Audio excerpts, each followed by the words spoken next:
The 1940 championship game is regarded as the biggest loss in NFL history. When you search up Scorigami, you'll notice one outlier in the top right-hand corner. This is the result of when a 9-win team and an 8-win team faced in the championship. These two talented squads played twice in the season. In the regular season, it was a 4-point game.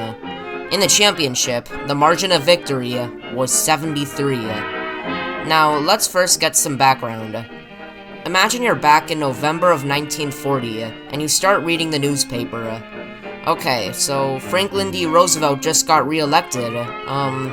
World War II is still on the rise, and oh, yeah, George Preston Marshall just called the Bears a bunch of crybabies.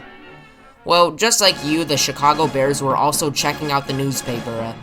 They were the front-runners in the West, but fell 7-3 against the Washington Redskins in a controversial regular season game.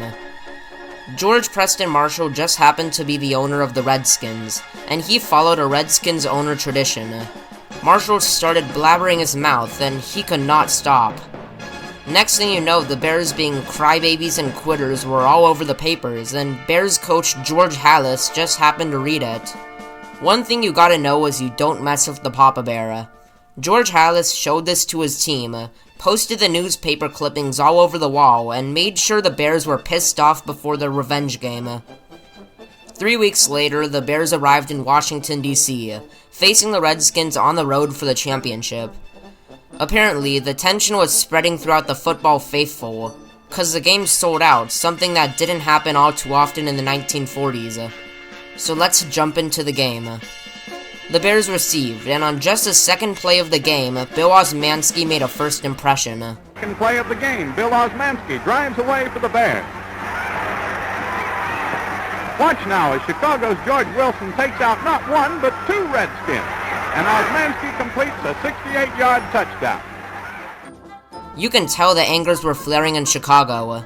They scored more than double the points that they did all of last game in just 1 minute. George Wilson even sent those two Redskins to a whole nother universe. But Washington had some heroics of their own. On the kickoff return, the Redskins forced the ball into Chicago territory. They tried to put some points on the board, but a dropped end zone pass and missed field goal prevented the tie. Believe it or not, their first possession was Washington's best chance all game at scoring any points. After that, the Bears would work their way down the field, clawing through the defense until they reached the 1-yard line. Legendary quarterback Sid Luckman QB sneaked into the end zone to get up 14.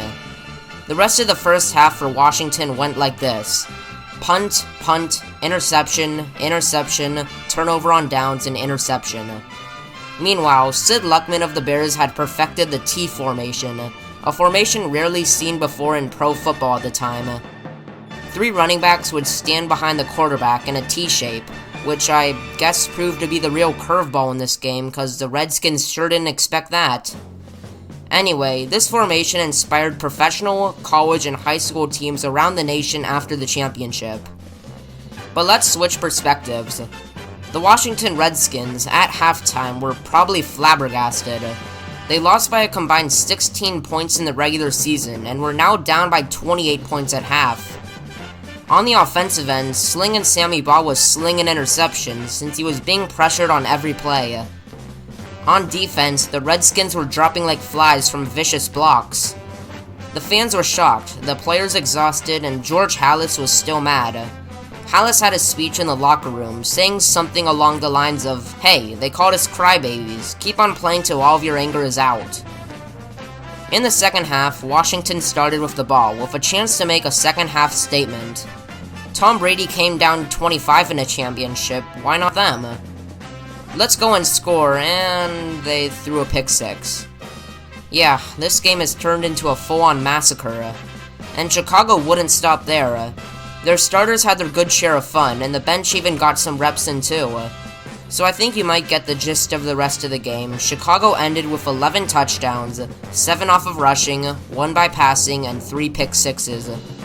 And speaking of turnovers, Washington had a combined 9 of them, 8 by interception.